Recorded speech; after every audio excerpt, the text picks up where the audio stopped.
Good afternoon. As Deepa just said, I'm Barry Tooker. I'm the principal at transactionbanker.com, which is a payments consultancy. As we look at instant payments, they're fundamentally changing the way the rules of liquidity management. With real-time rails like FedNow and RTP and the growing expectations of cross-border instant settlement, money now moves 24 hours a day, 7 days a week, 365 days a year.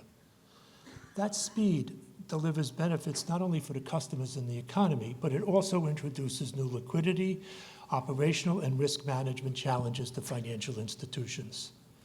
The panel today is going to explore how the banks are adapting to this always-on environment. We'll discuss how settlement affects intraday liquidity and funding strategies, and what tools and data institutions need for continuous availability. With that, I'd like each of the panelists to introduce themselves. And I know, in this day and age, but I'm an old guy. Ladies first. Hi, my name is Rosemary Trusso.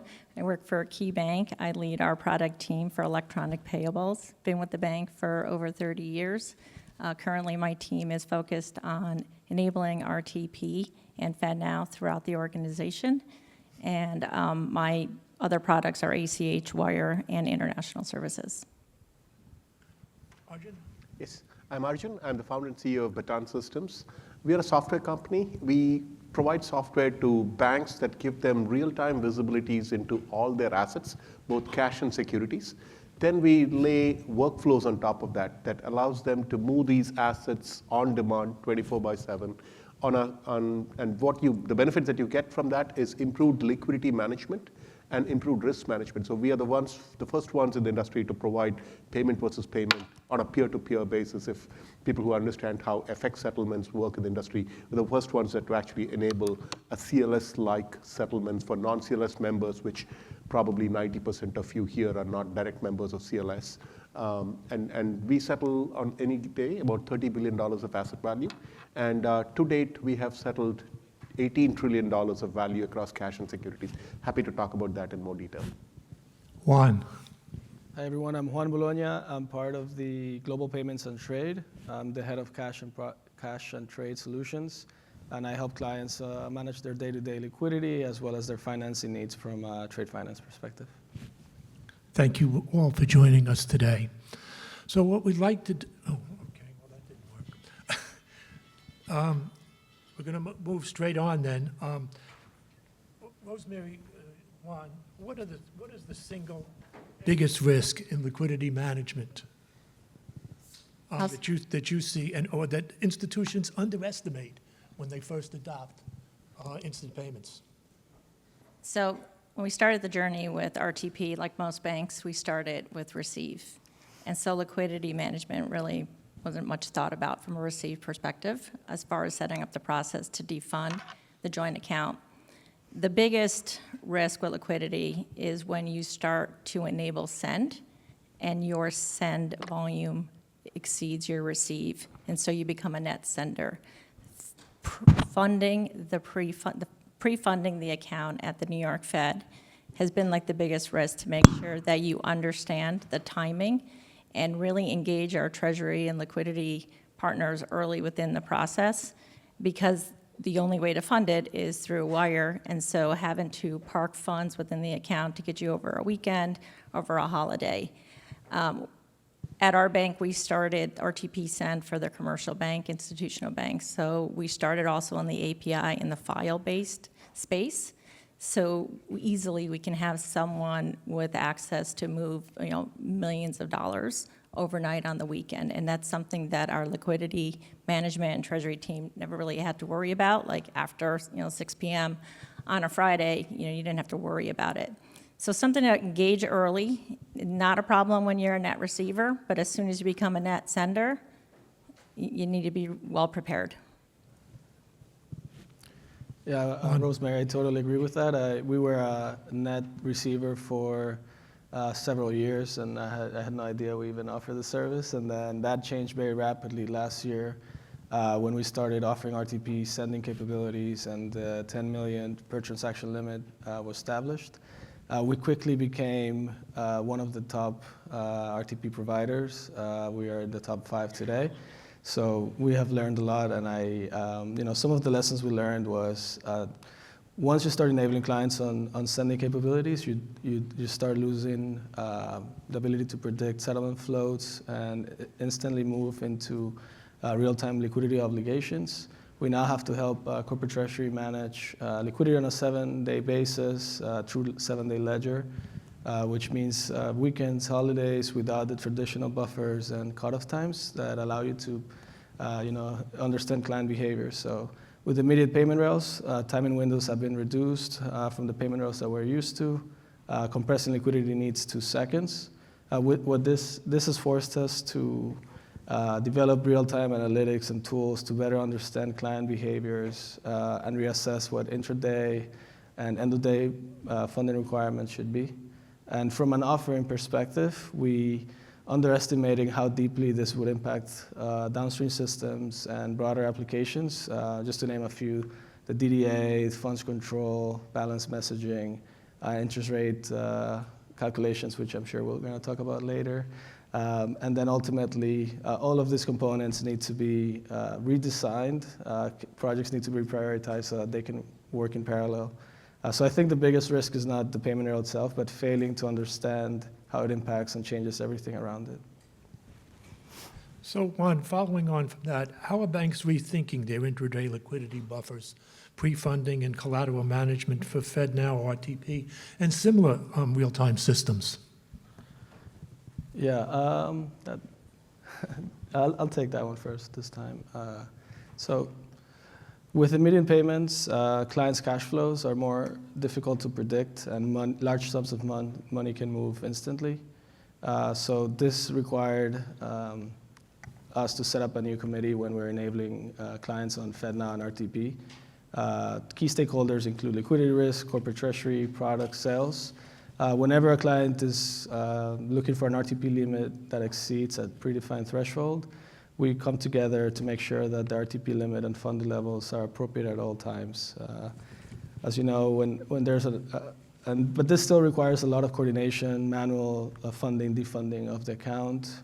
So what we're doing now is we're investing in the ability to set RTP limits that automatically refresh in our pre-funded account, backed with reviews of activity to make sure that utilization, client profitability are still optimal. Because as you know, with real-time capabilities, there's a real trade-off. If you fund too much, there's a risk to your interest income and liquidity value. If you fund too little, clients' payments might be a risk. So there's definitely a lot to balance. The other thing that we're doing is, as well as KeyBank, is all the participating banks are working with TCH to make the weekend process more efficient, try to look at ways to reduce the liquidity drag. For example, on Fridays, we need to fund 2 to 3 times the limits because there's no connectivity between the FedNow account and TCH. So we're exploring ways in which we can become more efficient as this is a shift for everyone, so we're all learning and adapting as we go. Yeah, I would add definitely more discipline on managing the cash liquidity. So really getting to that near real time and early on making sure that your partners are brought in. In addition with fraud, I know there was a different session earlier about fraud. You need to make sure that within fraud too, that you're covered because fraud could drain your balances if they're not protected. So the other piece that I know, we had to really look at and early on is really looking at our old legacy applications and really bringing them to, you have a modernized payment rail. It becomes a priority to make sure that the core systems are also modernized and can start to really provide real-time reporting to the areas that need to make the decisioning before the money goes out the door and timely. So it's a long journey. I don't think we're done yet. I think we'll be doing this for many years. But so far, it's the right path. Can I take a contrarian view to this? Sure, by all means, go ahead. I'm not a banker. I'm a technologist. I built real-time systems, distributed systems. But I got into banking about 10 years ago, just got very deep into banking and just understand what are the problems in that space. I broadly will say it this way. On one level, you have the back office systems of a bank. These are the core banking systems of the bank. They may be old, but it works. It works within one institution. You can complain all you want, but it works. And then you have the RTGS, so you have the market infrastructures, you have the RTGS systems, you have the clearing houses, you have the ACHs on top. The problem is somewhere in the middle, because payments always involves two organizations. And it could be, that's within one currency, within one country, and now add one more dimension, you have it across multiple currencies. The problem is not when it's within an organization or when you want to do an RTGS. The problem happens when you start to have collaboration across organizations, and that's where the big gaps are. And you've been in many panels where they talked about the promised lands of blockchain and all that stuff. And we've been in this journey for quite some time, and I wanted to really identify what are the problems, and you make sure that you really are solving the problems on that one. You touched upon something that says that my outbounds are more than my inbounds. Guess what? You double click on this and you really find out that by how much. And then effectively, there's a lot of netting capabilities that are possible all through the day. If you were to be able to allow two organizations to collaborate in some way and say, I see 10 payments that I have to pay you, I see 8 payments that you have to pay me. If I can net it in some way as often and as many times as possible, then you know what? You've brought a lot of efficiencies in the markets in this. And these are the things that you don't need tokens for that. Let me be very, very clear about it. You don't need tokens for it. You don't need stable coins for it. No matter what snake oil people sell you, please do not buy that stuff. If it's too good to be true, it probably is. You've all been in banking for many, many years. When someone comes and tells you that you need stable coins to solve all these problems, just total BS. You can solve these problems today. And we have been solving these are the problems that you have to solve from the very ground up. And so, one of the problems that we are seeing in liquidity management is clearly what you said. Outbound payments are more than inbound payments. But if you can synchronize this in a very efficient manner, layering it on top of your existing technologies, and then move monies in some way, if you can move monies on demand as much as often as you can, and for as long as you can, you've solved the real problems. Yes, there are pockets in this time when monies are not available, when RTGS is truly cut off. But you know what? That's probably 2.5 hours.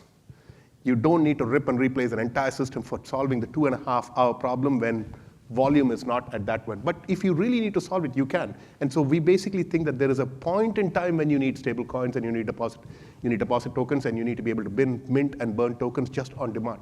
But this is the kind of thing that is going to emerge.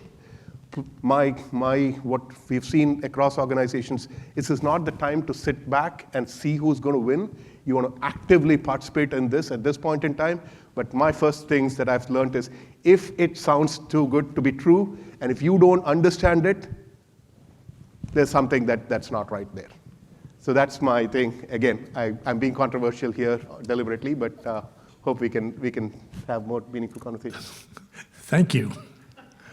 So, Arjun, moving along, what role do you see in forecasting real-time dashboards play today, and where are the biggest gaps? Yeah, I'll give you an example. This is an example of a dashboard, right? We built this piece.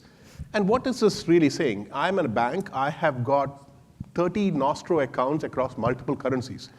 The reality is today, most of them do not know. If I were to ask the question, how much money do you have in this bank account right now? Can you make this large value payment? If you made that large value payment, will you dip into your line of credit? And what is that line of credit costing you now? You're not able to answer the question. So the first things, from first principle, we solve this particular problem. How do you bring your balances across all your banks in real time? And so essentially, we solved this particular problem by, and most of them don't have APIs. You're talking about banks that don't provide you APIs to this, but how do you solve this problem? So you basically have statements, you have your credits and debits that come in real time. We maintain a synthetic ledger, and we basically show you your balances in real time across cash and securities. That's the first part. So think of it as your assets right now. Next, you need to layer in your payables and receivables. Okay? Once you have your payables and receivables and your balances, you can now manage your liquidity across cash and liquidity, cash and securities in real time. Again, there's some point in which the stable coins and deposit tokens make sense, not for all the things. That's the starting point. What I have here is a real-time views of all your balances. Fantastic, thank you. Juan, Rosemary, how are financial institutions weathering the liquidity challenges in this perfect storm, so to speak, and the ever-changing payments ecosystem? From our perspective, going back to, we've made big investments within the back-end technology, the modernization effort with our some older legacy systems, making sure that we are bringing in real-time reporting, automation, AI. I do see like a question that's in front of me.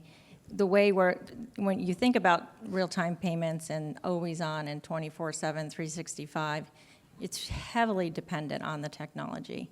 I don't think the intent of going 24/7 is to put butts in a seat and have staffing around the clock. So we heavily have re-looked at the entire ecosystem of the flow from start to finish, because it does go through many flows, and making sure that there are right appropriate models, because what we don't want in the industry, not just from a KeyBank perspective, you don't want to go to market on an instant payment rail and then have too many payments stopping for either some manual review by a human being. So we really have closely with Send monitor as we onboard new clients, understanding their use case. What is the volume they're going to be moving? What's the limit? We do assign limits within our commercial bank to help manage even the liquidity with that. But understanding your client's behavior, are they going to move money on the weekend?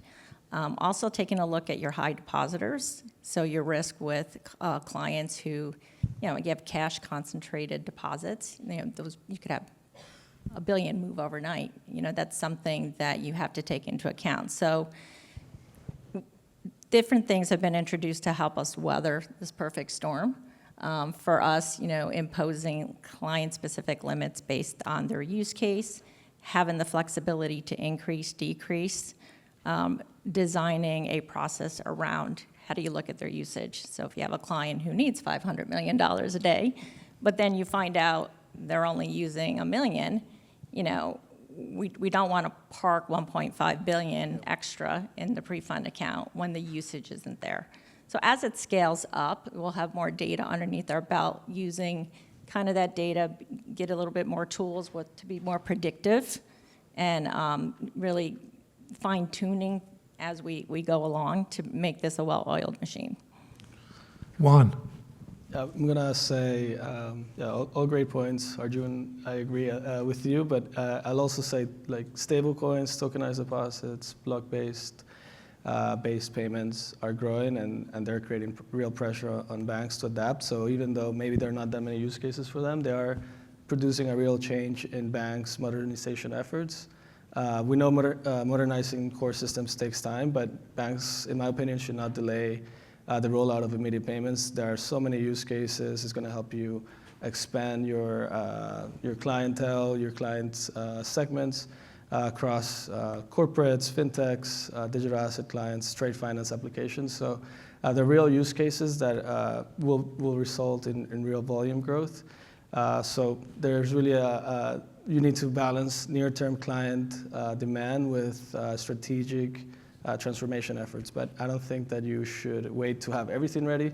You should go live with client segments that provide you the most value, offer them real-time capabilities where it matters, while you, in the back end, are modernizing key things. So, for example, for us, we were the first bank to send the 10 million RTP payment.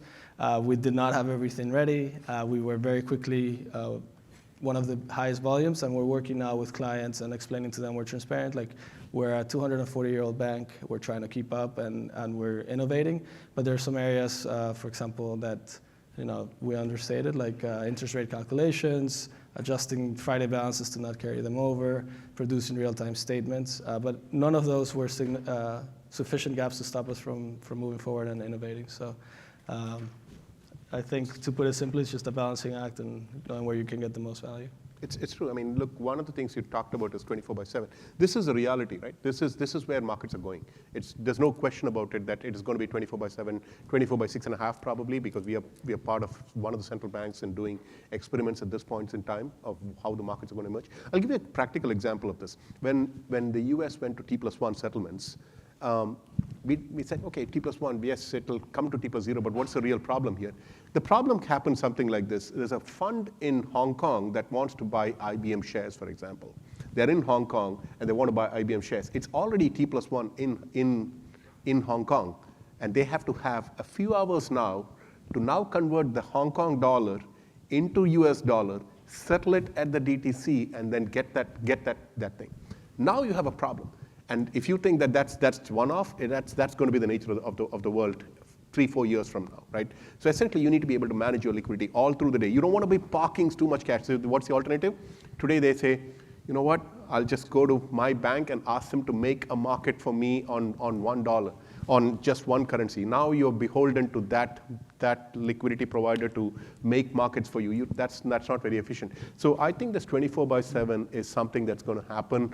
If you're going to be thinking about you can't put, as you said, butts on seats to solve this particular problem. This is where automation is needed. You need better intelligence on this. I have a slide which shows how we are solving this from some of the largest of banks, how they're thinking about this. If it resonates with you, happy to talk more. But this is something that's going to happen. You need to be on top of this now, because every RTGS system is talking about moving to 24/7. Their security settlements, the other part of it, the security settlements, is moving to T+1, which means that if you're in a global bank, you have this problem right now. If you have global clients, you will have this problem in the next few years. So manual intervention of these problems is not an option anymore. So happy to talk more on this. Thank you. Rosemary, Juan, and do you have any other comment on the question that's out there? In terms of, does it put greater pressure on the staff?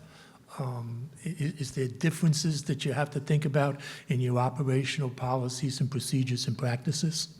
Yeah, for RTP, really hasn't put a lot of pressure on our operations.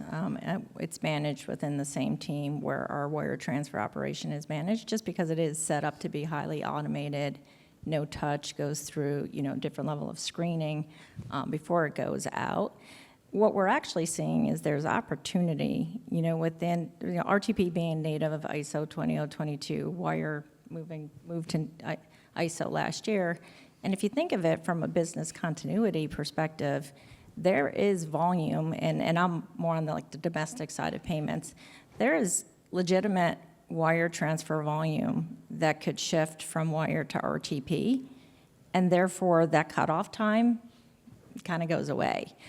Within Key's footprint, we have presence in Alaska and West Coast. So if you think about the cutoff time, for wire, that's like 3 p.m. So it does give the clients who today do, say, higher volume of wire transfers to jump over to RTP if we've reached the cutoff and the Fed lines are down and they still need to get some payments out. So we are targeting and looking at our clients who are doing wire transfers under that 10 million domestic. We also are looking at clients who use push to card. Push to card is also a 24/7, 365 payment rail. Same day ACH is a faster rail, like faster payments. We've been hearing people want things faster. We want our money to move faster.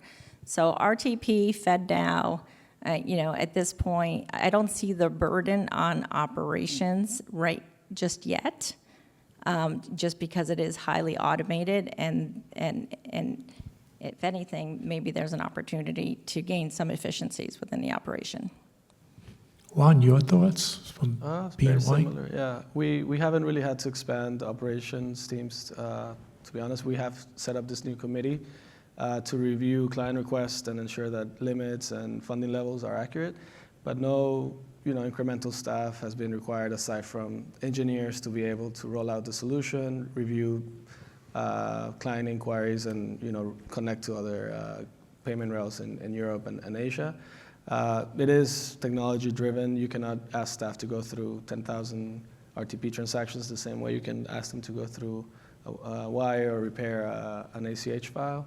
So definitely, we're looking at ways into reviewing the RTP transactions, leveraging AI, but more for understanding client patterns because, just a couple days backlog, you have too many transactions that a human could not, will take more time, and by that time, there's another issue. So it's better to invest in the technology up front.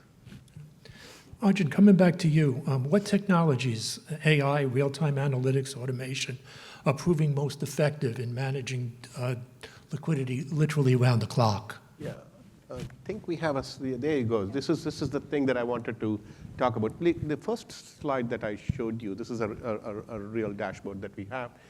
We gave you your balances in real time, right? That's, we went and sourced it, all this information, we got you this balances in real time. Now, in order to manage your liquidity, bring it back to first principles. What is this? You have payments coming in, you have payments going out, and you have money parked in different places. Broadly, that's what it is. Now you need to be able to manage your resources, which is money or assets, across these different locations the most optimal way. Now, what's the cost function? If you go under, it's going to cost you because there's an overdraft charge.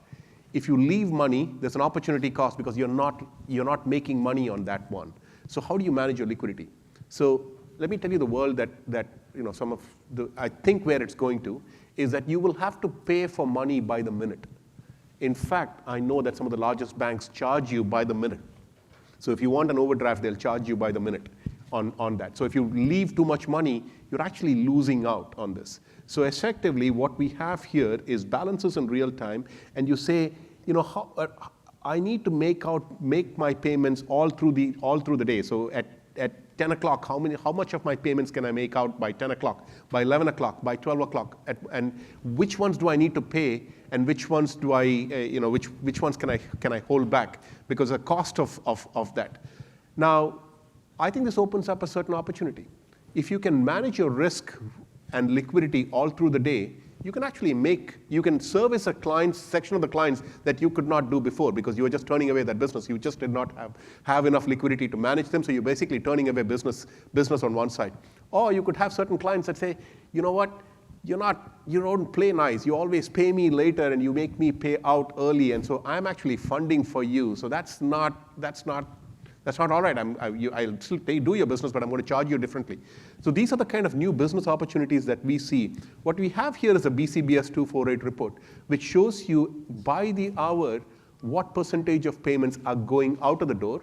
And we also have AI that will tell you, how can I predict when an inbound payment is going to come in? I can now predict what my client behavior is going to be. Does he pay me at 3 o'clock? A $1 million, does he pay me usually at 3 o'clock to 4 o'clock? What's the probability of that? Based on that, I can manage my liquidity all through the day. This is where AI is coming in. So predictive analytics comes in over a period of time. If I start showing it data, it'll tell me, what's the probability that this comes in from 3 to 4? Based on that, I can manage my liquidity. And what if it doesn't come in? So I have other things that I can do. So you see the question that earlier that happened, what does it do do I need more people for this? If you're thinking that's I think this is where AI is really coming in. It can really help you. And by the way, I'm not here to push any LLMs. Bring your own LLMs. Bring your own AI to this one. This is where AI is going to help you. But what we have is the tooling, the underlying plumbing on top of which you can bring your LLMs and bring these kind of models to market. That's where I think the industry is going. Following Arjun in the next. Yeah, this is an example of this. So what we have here is an example of what we called it as one of our large clients basically said, I view my day in 3 segments, morning, afternoon, evening. Liquidity is very different in morning versus afternoon by evening. By currency and by markets, it's going to be different. Now, in fact, in some of the large banks, they charge you more at the beginning of the day and they charge you less at the end of the day. The cost of borrowing $1 million at 8 in the morning is very different from 4 in the afternoon. And that's where the markets are going to go, which means that if you're parking money at 8, if you have too much money left in your bank account, you're actually losing out because you can actually be lending it to somebody and making money and then making out even at the end of it, because not everybody has got access to overnight funds and overdrafts at the Fed and all that stuff. So this is where the markets are there. There's lots of buy sides that don't have access to this, so you can actually be making money. So what you have here is payment sequencing. So this shows you in real time all your all your inbound and outbound payments. Inbound, as soon as it comes, we are able to reconcile this, and so we know that your balances have gone up. Here is your outbound payments, and this is a smart the algorithm has figured out how do I make my outbound payments, in what sequence do I suggest my outbound payments based on the criticality of the payment, based on the importance of the client, etc. So it'll show you how I can make my outbound payments. It'll also show you on the top what my balances are going to be all through the day. And if you don't like it, you can move that payments up and say, nope, move it up, this particular payment. So if a client calls you and says, where is my payment? Yeah, I can tell you that it's scheduled for 3:45 p.m. I can tell you that one. This is I think the modern treasury, at least at this point. Now broadcast this across currencies and across assets. This is where it's going. Stable coins, digital assets, yet another asset. Yet another asset. So I don't look at that as another thing. It's yet another asset. This is how we see modern treasury evolving. And that kind of follows on exactly to the question we're getting from the audience here. How do you envision a model where banks intelligently route transactions to the optimum payment rail? Go take the question, please. Yeah, I love this question. So it's already out there. So it's intelligent routing. Some banks are offering that. And different banks are kind of going to market with different ways. When you look at RTP, it becomes another tool in the payment tool shed. Like, how am I going to pay whoever I need to pay? And depending on when do I have to pay it, do I need it now? Does it have to arrive tomorrow?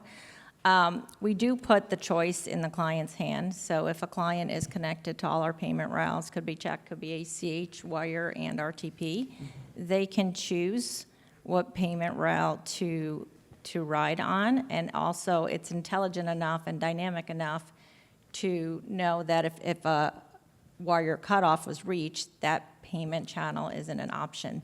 So you can do the intelligent routing and put it in the client's hand. On the back end, you can also do intelligent routing. You have to also make sure you're jumping rails. ACH is governed by NACHA. You're going to jump to RTP.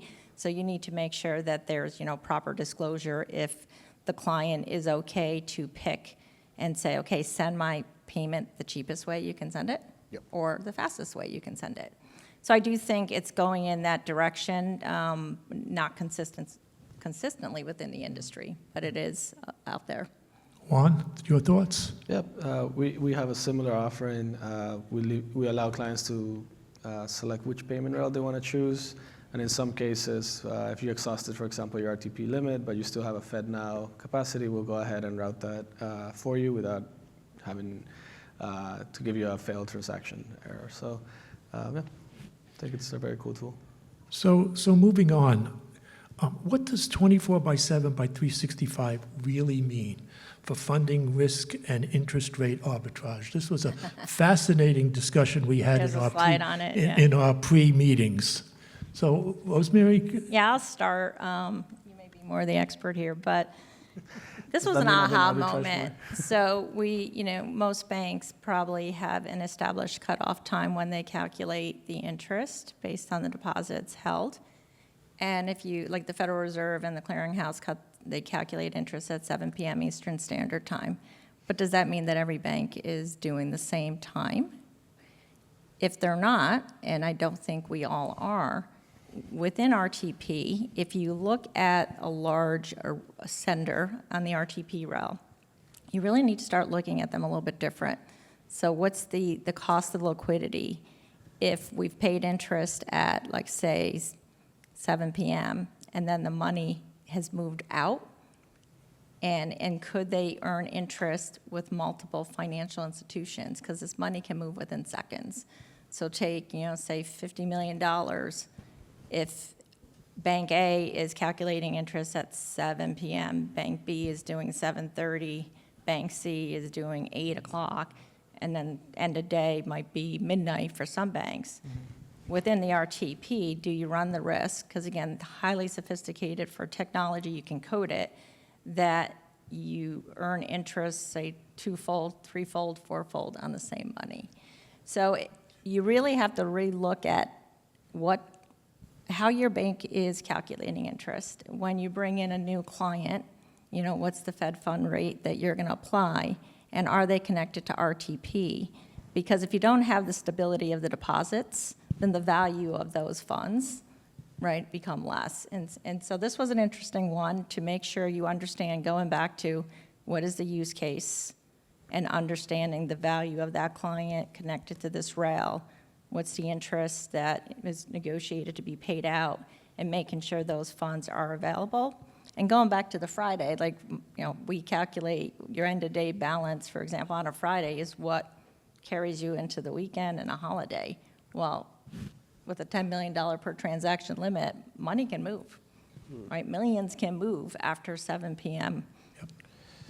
Yeah, and Juan? I was going to say, yeah, that's definitely something that we have seen some activity that kind of, you can see that clients maybe trying to figure this out, but it's important to code it in a way, like precision is super key here. Milliseconds could change swing balances by millions of dollars right at the cutoff time. So any misalignment or millisecond change by not being aligned to the federal overtime could cause profitability to turn negative for a client. It could create missed investment opportunities, or it could just be unintentionally creating an arbitrage window that clients are smart, sophisticated. They can, and this is all legal, so there's nothing here preventing them from this. And there's no standard for banks to align or calculate when interest should be. Many have legacy systems that, as Rosemary was saying, holidays carry over balances. And the last thing I'll say here is, also liquidity structures that were built for business day cycles. They need to be, like cash concentration, investment sweeps, notional pooling, interest enhancement facilities. All of these solutions also need to be reviewed from, 24/7 lens to ensure that, markets and payment rails don't stop anymore. How are they functioning in this new environment? So we are coming to the end of our allotted time. So in final thoughts and looking ahead, 3 to 5 years, what must institutions do now to avoid the liquidity bottlenecks going forward? So final thoughts. Arjun, start with you. I think technology is an important thing in this. I think what markets are going to go is settlement windows are going to shrink. There's no question about it. All across the world, it's going to shrink. So you have to be ready for this. Digital assets is coming. There's no question about that one. The previous panel, you talked about it. Start with managing your liquidity. You talked about having wallets. Again, I don't buy into nomenclatures and lingos and hypes, but really you should be able to look at your balances across all assets in real time. Digital assets, fiat currencies, stable coins, everything. You should be able to see that in real time. You should be able to manage your risk in real time. That's where you need technologies. You need to start making small bets where you can see ROIs on specific problems in the next few months. You need to start, big bang technologies don't work. Usually they just end up a massive disaster. But you need to have measurable things, 3 to 4 months, solve problems, but you have a roadmap that can basically say, in 3 years, this is where I want to be, this is where the markets are going to be, and this is where you want to be placed. That's I took up too much time, sorry. Rosemary. I'll take hopefully the rest of the time. No, I think technology and the operations are definitely going to be critical. The technology has to be right on, always on. We have to adjust when we do releases. You can't bring down the system, so there's a specific window. And operation, even though it is highly sophisticated going out, there will be the request for return of funds. There are some day 2 exceptions that have to be looked at. So you have to build that within your back office, like disputes, for example, or the request for return. So really, a recall of a wire is the equivalent of the request of funds being returned for RTP. ACH has a reversal. But technology, to me, is definitely key in making sure that it is always on and operating within the whole ecosystem. Juan, final thoughts. Yeah, no, I totally agree that you need to review technology holistically, but I would encourage everyone to not delay rolling out these capabilities if you haven't already. I saw a survey, only 25% of banks are enabled on this, and only 5 feel that they're ready. So I think, don't wait to have everything ready, just be transparent with your clients and get going where you see the most value. Thank you. I guess the key takeaway here is that liquidity management in instant payments is no longer a back office function. It's a strategic capability. You got to invest in the tools, the processes, and the cross-rail coordination, and to be well positioned to deliver the speed and safety and trust. I want to thank the panel for your expertise, and I want to thank the audience for sticking with us today. Thank you so much.